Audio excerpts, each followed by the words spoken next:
Free to a Good Home by Lisa Vega. I was pissed at them both, but more at Kay for her self-indulgence. She knew my triggers and, in the moment, chose to carry on about the suicide rates of LGBTQ plus teens. Her father, in turn, asked pointed questions, spurring debate in an exercise only the two of them found enjoyable. As far as I was concerned, they were both in a castle on a hill. Kay's parents had always loved her as she was.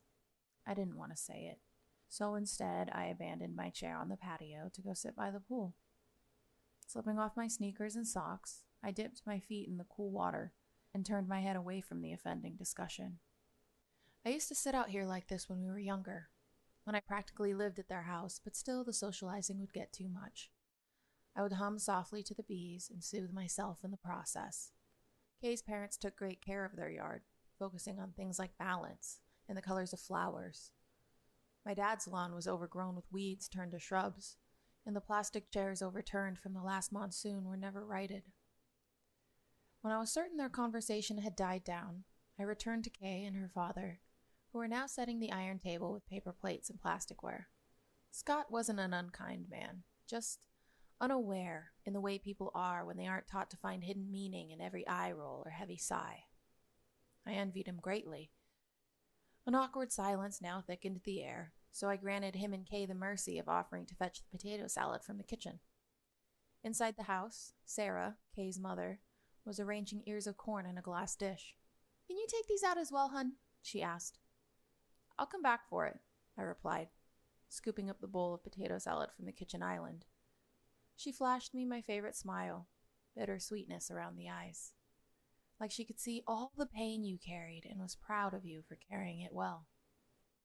Outside, Kay also smiled at me and reached for my hand, but I pulled away. My heart pounded, but I didn't want to plummet into that dark hole again, not here. So I focused on my breathing, repeating silently, "I'm okay. I'm okay." Kay and I were 16 the morning her parents found out we weren't merely friends. As usual, I had secretly stayed the night and woken up to the sounds of her mom pattering around the kitchen. Wide-eyed, I didn't even bother to fully dress, just pulled on my shorts and gathered at my t-shirt as Kay popped the screen off her bedroom window, loudly. I had one leg over the sill when Sarah stepped out front to investigate the noise. And that's how she found us out, staring blankly at me, straddling Kay's window in my bra. There was no point in leaving at all after that. I cowered in Kay's room. Her mom chewed her out in the hallway, but spared me. The new, unfamiliar terror I felt in that moment would continue to grow, long after I realized I wasn't banished. After Kay shuffled back into the room, only to tell me with a smile that I was welcome to stay that day, and come back the next, and the next. Sarah would tell us later in life she truly didn't remember getting mad. "Was I shouting?" she asked, when we retold the story of Kay's coming out after our union ceremony. "Oh, you were pissed," Kay responded, adding, "Mostly about your window screen, though, and how I hadn't been honest with you." She raised her glass, and others followed. "You told me that day that you didn't ever want me to be too scared to tell you something. You said that you and Dad would always love me, and that you loved Dina." She glanced sidelong at me. "And that you wanted us to be completely and utterly happy together. After we turned 18. Laughter and applause. "Thank you both," she continued, "for your guidance and support, without which I could never have deserved such an amazing partner." Kay hugged me around my neck, and the guests clinked their glasses in toast. It was a moment as full as any I had ever had the fortune to live. And though one seat had remained empty that day, not once did I feel a single thing was missing. My own coming out went both better and far worse than I had imagined. Kay and I had officially been together for 8 whole months. Encouraged by Sarah's and Scott's acceptance, I came home one night a devout believer in the power of honesty. Dad was hunched over the breakfast table over a stack of mail he'd been letting grow, and I took the seat opposite him. "Hey," I said, beaming. "Hey," he trailed. He didn't look up, just continued to tear envelopes and skim letters, sort the mail into piles. Can Can we talk? The wind was already out of my sails. The air in the room felt wrong, but my teenage brain was not yet trained to take so subtle a hint. And it didn't want to. It knew that part of a parent's job was to listen, and it rode on the inertia of that optimism right into the mouth of the beast. Dad sighed audibly and set the mail aside. I'm really tired right now, Dean, but what's up? The air was getting worse, more wrong. The backs of my eyes stung prematurely, and I blinked to keep them dry. Oh, here we go. He stood. I blurted. I just wanted to tell you something. Something about me. Well, what is it, Dina? I'm exhausted and I'm busy. I just worked a 10-hour day while you go off doing God knows what, and you come in here at a 10. He held his hand up on an invisible scale to demonstrate. And get all weepy when I'm not in the mood. What do you want from me, huh? I was fury. I was disbelief.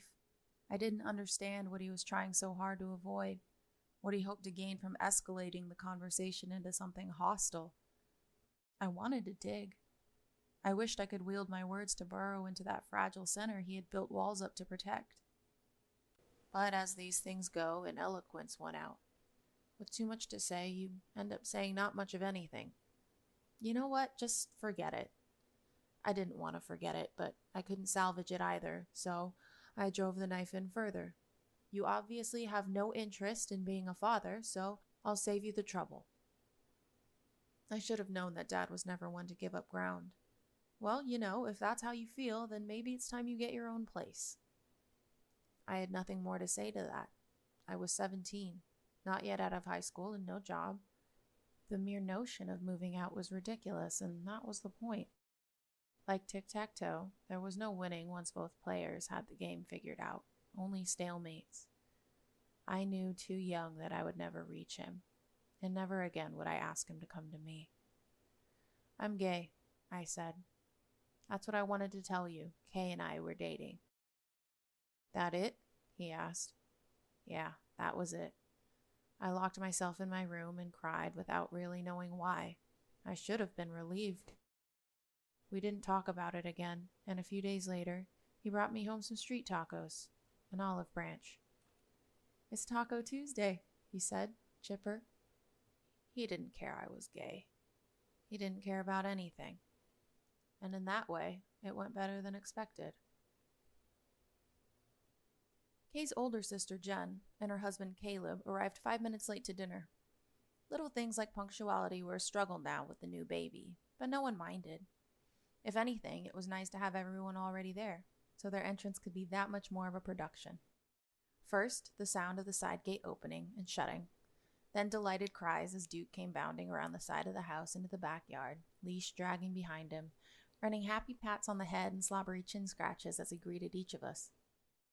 Caleb and Jen would round the corner next, one lugging the diaper bag and the other cradling little Avery. The three of them lit up faces wherever they went. Some would say it was the contagious joy of a young family, but I thought they just had that quality about them. We crowded around for long hugs, cooing over Avery and small talking about their plans with Caleb's folks the following day. Then we settled into our places at the patio table before the food got too cold.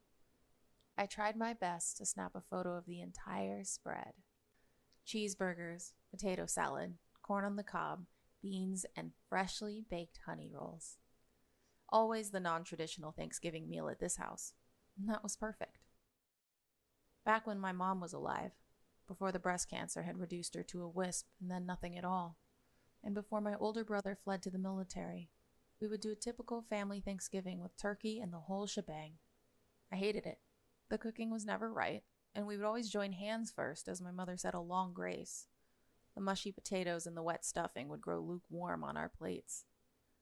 During dinner, we would go around the table stating what we were thankful for. Family, my mom would say. Food, said Dad. Barts, my brother would snicker, and he and I would lose it until some reproval, Dad's booming, Mom's shrill, quashed our laughter. I don't know, I would say, when I couldn't think of anything. Worse than giving a joke answer, because dinner would come to a halt. Everyone would wait, arms crossed, and we wouldn't be allowed to continue eating until I was thankful for something. I always hated Thanksgiving growing up, and so I was thankful the year Dad and I decided to stop celebrating it. Something wasn't quite right during the summer after I finished grad school. Life had been particularly hard in those final months. Even with the stresses of working and going to school finally behind me, the vague feeling of a task unfinished lingered. It didn't take long at all for things to unravel completely. I'd left work early and was dripping with sweat as I pulled into the garage. Kay wouldn't be home for a couple more hours. Would it take a couple hours? All I really had to do was nothing. With the garage door shut behind me, I just left the engine running.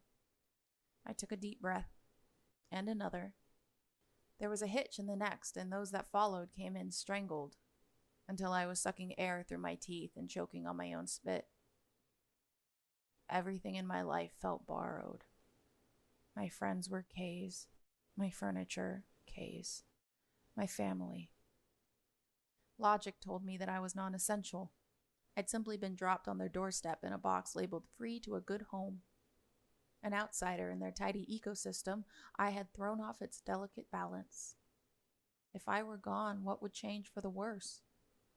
I pictured the days, months, years following my death.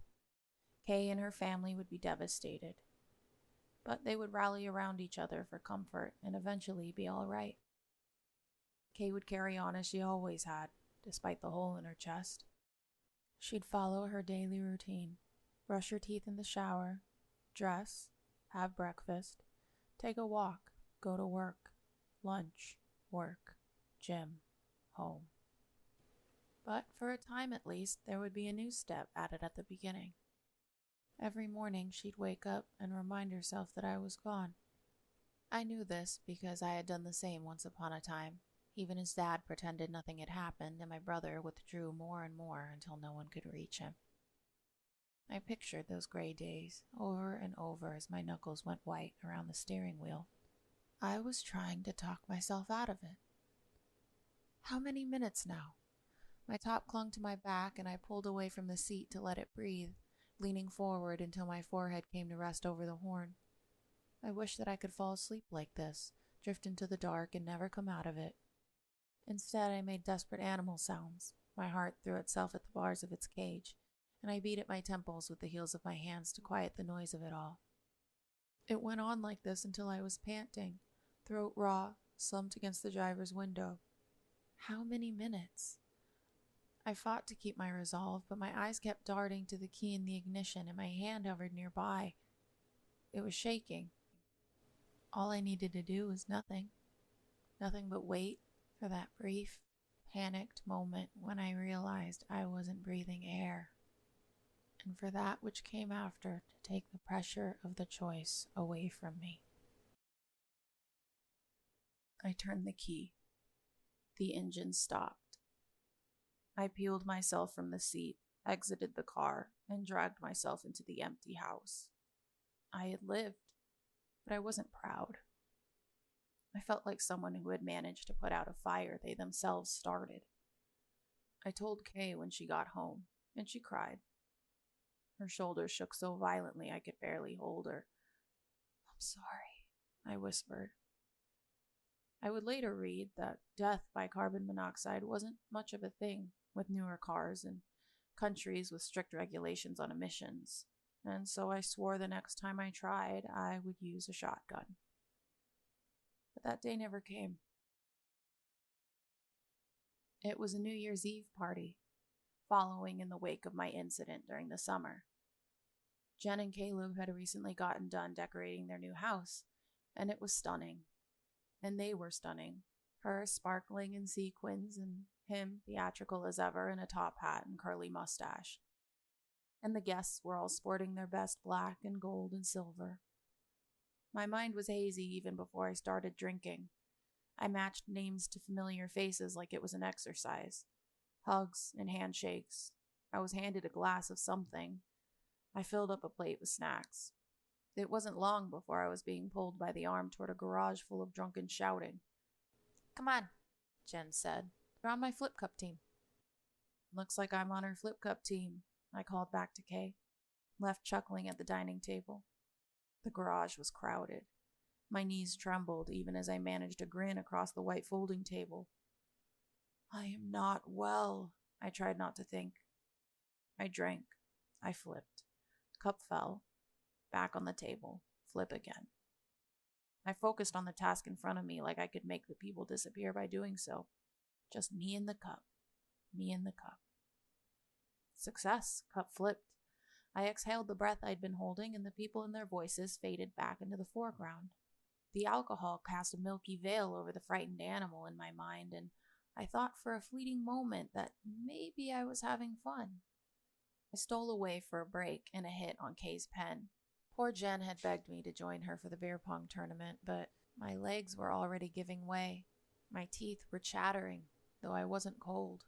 I felt the urgent need to hide. I knew she'd have no trouble recruiting another. The panic found me as I watched Kay play a card game. All those bodies packed into the living room, the kitchen, the dining room.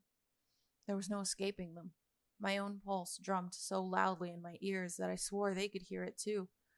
Suddenly every breath was an effort. My chest burned, and I clutched at it with one hand.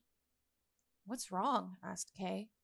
Concern darkened her features, and I looked down to see my other hand gripping her forearm tightly.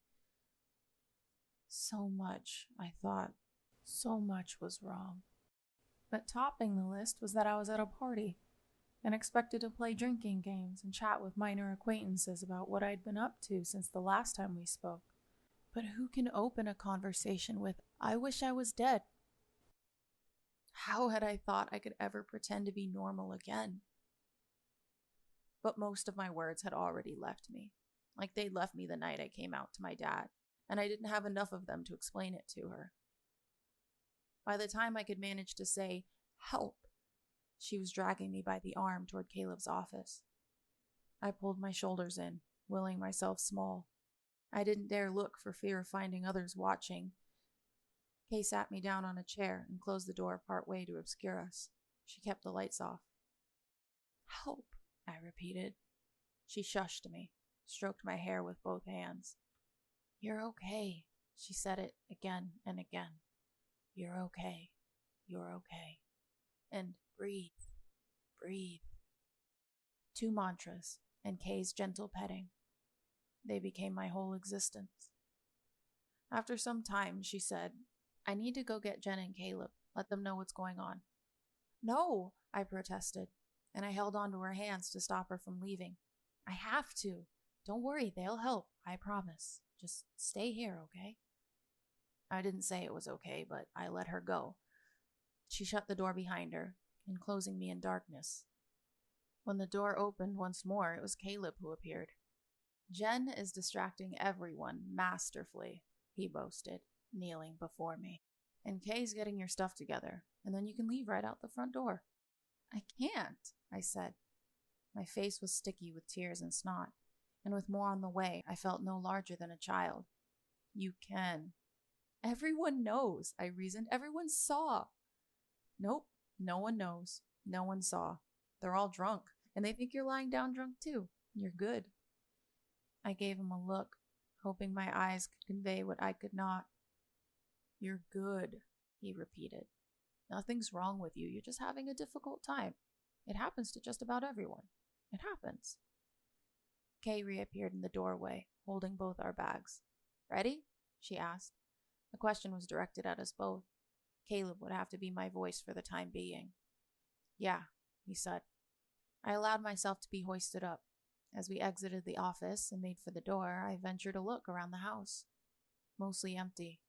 Everyone had been ushered into the backyard over some spectacle, though a few stragglers were still mingling in the kitchen around the beer cheese and miniature sandwiches. No one was paying attention. "You guys gonna be okay?" Caleb asked, holding open the front door. "I think so," Kay responded. "I'll text you when we get home." "Thank you," I said. "Tell Jen thanks. It's what family's for." And he waved us off. There were other episodes that followed, each perhaps less intense than the last. No one who's human heals overnight, after all, and rarely without help. It gets better, they say, as you drag yourself through gravel and mud. It gets better, I thought, as I shoveled down potato salad. Can you pass me that butter? Jen asked from across the table. I handed her a saucer holding a half stick of butter, which she slathered generously onto some corn. Kay used the distraction to sneak unwanted pickle slices from her burger onto my plate. And I was no longer mad.